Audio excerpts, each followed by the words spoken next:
හැමදාම තම්බලා කන බිත්තර වලට රසම රස වෙනසක් කරන්නයි අපි අද හදන්නේ. ඒ තමයි බිත්තර කිරි හොදි.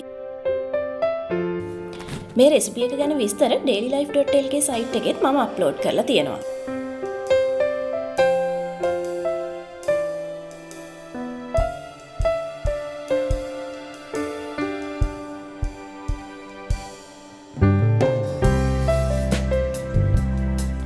බිත්තර කිරි හොදි හදද්දී අපි ඉස්සෙල්ලාම කපාගත්ත ලූණුයි, තක්කලි, අමු මිරිසුයි, කුරුඳු පොතුයි, සුදු ලූණුයි, රම්පෙයි, පොල් කිරි ටිකයි ඇතිලියකට දාගන්න ඕනේ.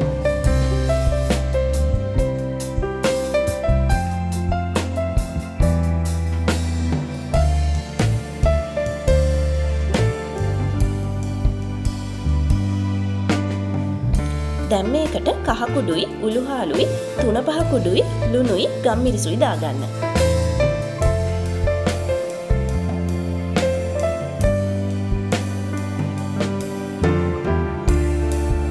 මේ ඔක්කොම ඉන්ග්‍රීඩියන්ට්ස් ටික හොඳට කලවම් කරලා ඇතිලිය ලිපේ තියාගන්න. දැන් මේ පොල් කිරි ටික හොඳට ඉදෙනකන් දිගටම හැඳි ගගා අපි මේ කිරි හොදියක උයා ගන්න ඕනේ. දිගටම හැඳි ගෑවේ නැත්නම් එහෙම මේ කිරි ටික කැටි ගහනවා.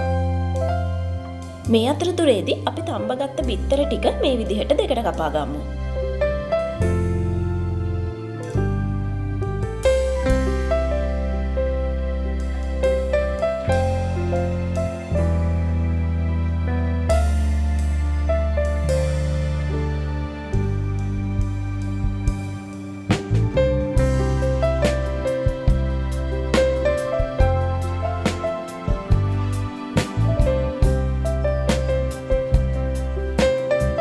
කිරි හොදියක හොඳට ඉදුණට පස්සේ කපාගත්ත බිත්තර ටික මේකට දාගෙන හිමින් හැදි ගන්න.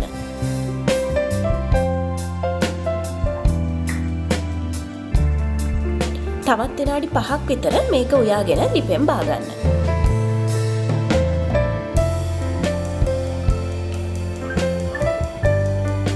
අපි අද මේ හදාගත්ත බිත්තර කිරි හොදියක පාන්, ඉඳිආප්ප වගේ දේවල් එක්ක හරිම රසයි.